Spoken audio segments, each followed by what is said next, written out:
नमस्कार दोस्तों। मैं संदीप कुमार कौशिक।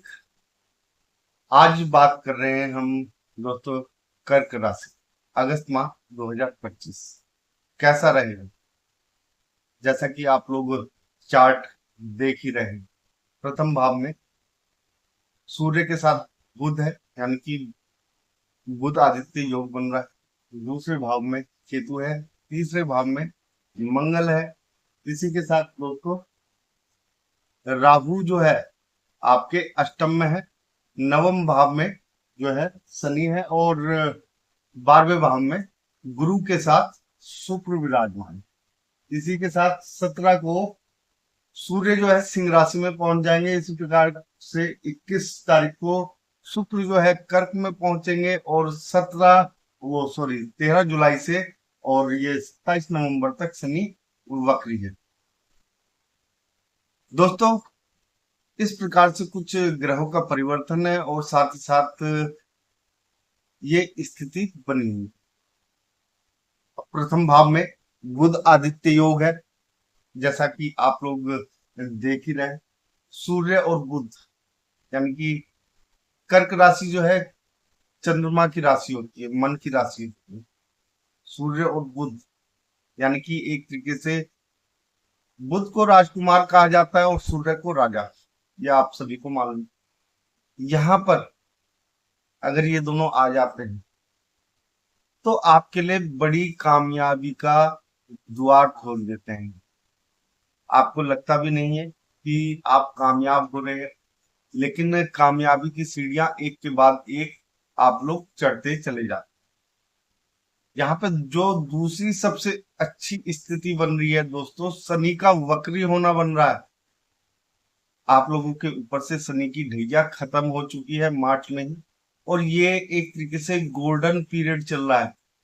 अगर ये अगर हम कहें तो इसमें कोई बड़ी बात नहीं होगी, क्योंकि सबसे बड़ी बात है शनि वक्री है, और वक्री होके राहु पे भी प्रभाव छोड़ रहे हैं इस समय।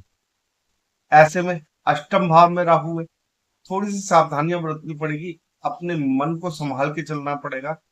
किसी बड़े एक्सीडेंट से संभलना पड़ेगा, क्योंकि ये चंद्र की राशि है दोस्तों, और राहु अष्टम में है। सबसे बड़ी दिक्कत की बात ये है, और सबसे अच्छी बात भी यही है दोस्तों। इस समय जो भी आप लोग वाहन चलाएं, बहुत सोच समझ के चलाएं। यहाँ पे आप लोगों को शनि का छाया दान करते रहना पड़ेगा इस माह। इस माह क्या दोस्तों, 1.5 साल तक तो आपको करना ही पड़ेगा, क्योंकि जब तक ये रहेंगे तो आपको जितना हो सके शनिवार के दिन छाया दान जो होता है, सरसों के तेल में अपना मुंह को देखकर उसे दान करना होता है। इसे छाया दान कहा जाता है। तो ये नॉर्मल चीज है। अगर आप लोग करते हैं तो बहुत बड़ी बड़ी मुसीबतों से बच सकते हैं यहाँ पर, और आपके लिए आने वाला समय जो है और भी अच्छा हो जाएगा। देखो, अष्टम भाव में क्रूर ग्रह जो होते हैं वो अच्छे कहे जाते हैं, लेकिन हर एक ग्रह की अपनी एक सीमा होती है, क्योंकि ये राशि ही चंद्र की है दोस्तों, कर्क। तो ऐसे में कर्क यानी कि चंद्रमा राहु से अष्टम में है, तो यहाँ पे आप लोगों को दिक्कत हो सकती है इन्हीं कारणों से। हालांकि बहुत सारी चीजों में आप लोगों को फायदा होगा। अध्यात्म के क्षेत्र में आप लोग घूमने फिरने का कार्य काफी करेंगे, यानी कि कुछ ना कुछ नई चीज ऐसी। आपका मन जो है, जैसे तांत्रिक क्रियाएं होती है उनमें आपका मन लगेगा। कहीं दूर मंदिर में जाने का आपका मन करेगा, और वहां पे होके भी आएंगे। जितना हो सके होके आए, अच्छा रहेगा। यहाँ पे एक चीज आप लोग को थोड़ी सी, माँ कामाख्या का जो मंदिर है वहां पे अगर आप लोग दर्शन करें, तो ये जो अष्टम भाव में राहु का थोड़ा सा जो प्रकोप आप लोग के ऊपर चढ़ेगा, उससे आप लोगों को बचाव हो जाएगा, और आप लोग काफी बच जाएंगे। तो इस चीज का खास तौर पे ख्याल रखिए। और अगर देखो, अगर मैं ये नहीं कहता है कि कामाख्या मंदिर की ही आप लोगों को दर्शन करने हैं। किसी भी शक्ति पीठ के दर्शन कर सकते हैं, वहां पे जा सकते हैं, उससे भी काफी फायदा होगा दोस्तों। जितना हो सके शक्ति पीठों का आप लोग दौरा करें, तो उनसे आप लोगों को काफी कुछ आपकी समस्याएं हल हो जाएगी। दूसरे में केतु अच्छा होता है, ये सभी को मालूम है, लेकिन यहाँ पे अगर आप लोग पैसा जोड़ रहे हैं, आपको कोई चीज मिलने वाली है, उसके बारे में किसी से भी चर्चा नहीं करनी है आप लोग। क्योंकि जहां आप लोग चर्चा करेंगे, मुंह खोलेंगे, वहीं से वो जो चीजें हैं वो आपके खिलाफ होना चालू हो जाएंगी। जो चीजें मिलने वाली हैं वो मिलती हुई नजर नहीं आएंगी, जिस कारण से आपका मन जो है थोड़ा सा व्यथित हो सकता है। देखो, हर व्यक्ति को रुपए पैसे की चाह होती है, हर व्यक्ति चाहता है कि उसके पास ज्यादा ज्यादा धन संपत्ता हो, और इसी चक्कर में व्यक्ति कुछ ना कुछ करता रहता है परिवार से, बाहर से। लेकिन इस समय, जब तक 1.5 साल तक केतु यहाँ पे है, तब तक आप लोगों को कम से कम ये चीजें सोच के चलनी है कि कोई भी चीज आपके पास आने वाली है, उससे पहले उसका जिक्र किसी से ना। केतु देगा तो बहुत कुछ, लेकिन आप लोगों से छीन भी सकता है। अब मंगल देख लीजिए, मंगल है आपके तृतीय भाव में, यानी कि पराक्रम भाव में, छोटे भाई बहनों के भाव में। छोटे भाइयों को यहाँ पे काफी ज्यादा लाभ होता हुआ मिल सकता है यहाँ पर मंगल से। बहनों को भी काफी लाभ है, आपकी जो छोटे भाई बहन हो उन दोनों को ही लाभ है। लेकिन थोड़ा सा आपके भाई बहनों आपके सामने नहीं बोलना चाहिए, जिनके भी भाई बहनों के तीसरे भाव में मंगल है। इस समय जो कर्क राशि है, उनसे थोड़ा संभल के बातचीत करें। हालांकि भाई जो है आपका काफी कुछ आपकी सहायता कर सकते हैं, जिनके एक तरीके से ये लगी पड़ लिए, तो आप लोगों को थोड़ा सा संभल के रहना पड़ेगा। किसी भी काम में जल्दीबाजी ना करें। आपको मालूम है कि काम होने हैं, उसमें गुस्सा ना करें। सब काम समय पे हो जाएंगे आपको, लेकिन थोड़ा सा संयम बरत के करें काम। थोड़ा सा सोच समझ के करें। कई बार ऐसा होता है कि हम इन्वेस्ट तो कर देते हैं बहुत सारी चीजों में, लेकिन उसका फल प्राप्त नहीं हो पाता है जितना होना चाहिए। दूसरी बात, नवम भाव में मंगल की स्वयं की दृष्टि है, ठीक है, और एक दृष्टि जो है दसम भाव में।